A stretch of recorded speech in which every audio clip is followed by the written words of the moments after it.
Hi, I'm Aabed. Hi, I'm Sarah. Hi, I'm Nisha. Don't worry, you're not gonna leave under a bridge. We're here to give you a tour around the dorms of the university. The university offers a few students accommodation around the campus. The first one is building 65 and that's where I live, and I'm going to show you my room.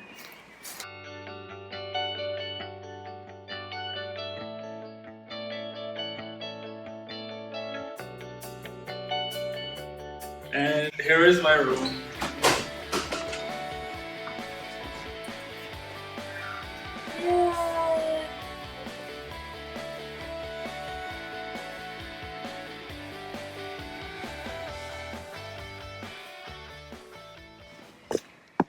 This next one that we're going to show you is Aquarium.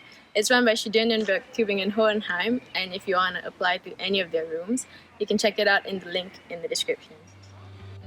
The second company offering rooms is GiveAGay, and they have two buildings, Liedhaus and Theater.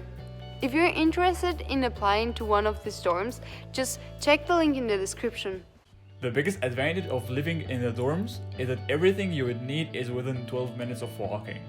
For example, going to the classes or buying some groceries, or even visit your friends in the other dorms. If you still can't find a room, you can always go back to living under the bridge. Kidding. There's also privately offered accommodation that you can find under websites like Gezocht and Immobilienscout.de. Remember to apply as early as possible for accommodation, as there are limited spots, and the earlier you apply, the more likely it is to find a place. And it's also important that you apply to more than one place, since sometimes the rooms are already taken. Happened to me once. So I hope you learned something from this video, and if you like it, please share it. And if you have anything that you want us to cover in the future videos, let us know in the comments. Thanks for watching. See you soon.